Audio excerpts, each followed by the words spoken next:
निर्मल मन को भगवान मिलते हैं तो सबसे पहले भगवान मुझको मिलेंगे।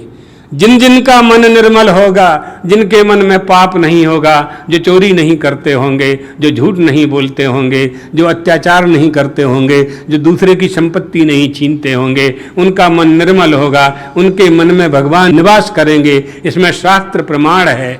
निर्मल मन जन सो मोहि पावा, मोह कपट छल छिद्र न भावा।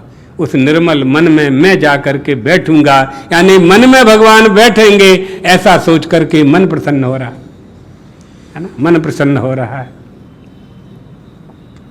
मन विचार करने लगा, प्रभु का आगमन होगा, आनंद मिलेगा, लौकिक आनंद भी मिलेगा, पारलौकिक आनंद भी मिलेगा।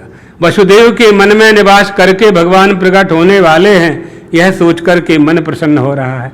सुमन सुख देने के लिए अवतार हो रहा है, तो सुंदर, सुमन माने सुंदर मन, और सुमन माने फूल भी होता है, पुष्प भी प्रसन्न हो रहे हैं। देवता ऋषि सुमन की वर्षा करके मथुरा की ओर दौड़ रहे हैं, सोच करके देवता भी प्रसन्न हो रहे हैं। प्रसन्नता निर्मलता मन में आती है, शरीर सुंदर हो और मन मलिन हो, भगवान नहीं आते। आप कितने ही सुंदर हो, कितने ही सुंदर हो, बहुत सुंदर कपड़े पहने, सुंदर साबुन लगाई है, सुंदर साधनों का प्रयोग किया है, बिल्कुल गोरे गोरे दिखाई पड़ रहे हैं, लेकिन मन में कलुषता है, मन में प्रेम है, भाई के प्रति बैर है, पिता की आज्ञा का पालन नहीं करते हो। मन मलिन तन सुंदर कैसे, विष रस भरा कनक घट जैसे। सोने का घड़ा हो और जहर भरा हो, क्या करोगे? सोने का घड़ा हो और जहर भरा हो, क्या कर, उस घड़े का क्या कर, उस सोने का क्या करोगे आप? कुछ काम का नहीं है वो। इसी तरह से ये मन पवित्र होना चाहिए, हमारा सुंदर मन चाहिए हमें। मुकुर मलिन अरु नयन विहीना, राम रूप देखहि किमु दीना।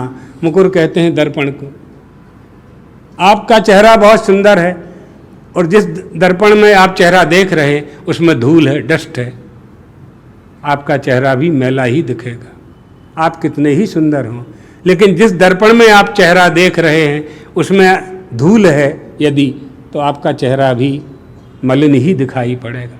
दर्पण को साफ करो पहले। अंतःकरण रूपी दर्पण में आपको अपने परमात्मा का दर्शन करना है, हृदयाकाश में परमात्मा का दर्शन करना है। वो परमात्मा यहाँ रहता है, मलिनता के कारण दिखाई नहीं पड़ता है, जैसे मलिन दर्पण में तुम्हारा चेहरा तुम्हें दिखाई नहीं पड़ता है। गुहाम प्रविष्टौ परमे परार्धे, ऋतम पिबन्तौ सुकृतश्च लोके, गुहाम प्रविष्टौ परमे परार्धे। जीव ईश्वर दोनों यहाँ बैठे हुए हैं अंदर, बस आपने पर्दा लगा लिया है, आवरण आ गया है। हिरण्यमयेन पात्रेण सत्यश्चोपिहितं मुखम्, आच्छादित कर दिया है, आवरण आ गया है।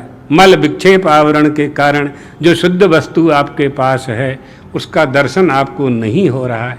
क्या करते हैं आप? दर्पण को साफ करते हैं, मिरर को साफ करते हैं।